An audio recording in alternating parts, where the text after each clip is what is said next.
जय डुग्गर जय डोगरी। बड़े चिरे परंत एक कविता तुहाडे सामने पेश कर लगा जिहदा शीर्षक है तुच्छ प्राणी। आखदा कपटी घटिए नकारेगी सब लोग गलांदे तुच्छ।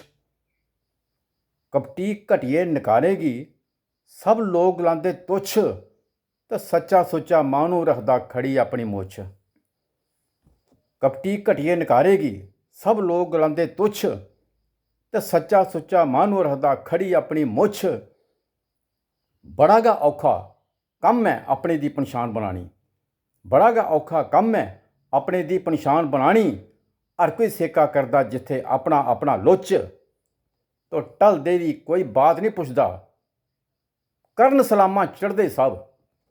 ढलदे दी कोई बात नहीं पुछदा करन सलामां चढ़दे सब। बेवसीले दी होंदी नहीं कुतै भी इत्थे पुच्छ।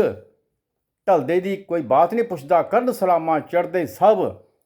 तो बेवसीले दी होंदी नहीं कुतै भी इत्थे पुच्छ। तो रवो परतदे पहाड़ दुखें दे जिन्ना चिर जिंदगानी।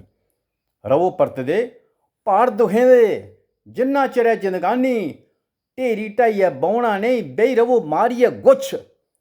रवो परतदे पहाड़ दुखें दे जिन्ना चिर जिंदगानी। ढेरी ढाइयै बौह्ना नहीं बेही रवो मारियै गुच्छ। तो पिट्ठ कदें नहीं लगन देनी कुद्दियै पेई जाओ खाड़े च। पिट्ठ कदें नहीं लगन देनी कुद्दियै पेई जाओ खाड़ा। बिला वजह दी जेकर कोई तुसें करांदा टुच्च। पिट्ठ कदें नहीं लगन देनी कुद्दियै पेई जाओ खाड़ा। बिला वजह दी जेकर कोई तुसें करांदा टुच्च। तो जेह्दे कन्नै बैर बरोध दियां कंधां जान खड़ोई। जेह्दे कन्नै बैर बरोध दियां कंधां जान खड़ोई। इ'यै ने मूर्ख माह्नू दी चुल्ली पेई जा सुच्च। और सच्चा सुच्चा माह्नू रखदा खड़ी अपनी मुੱਛ। कपटी घटिए नकारेगी सब लोग गलांदे तुच्छ। शुक्रिया, मेरे धन्यवाद।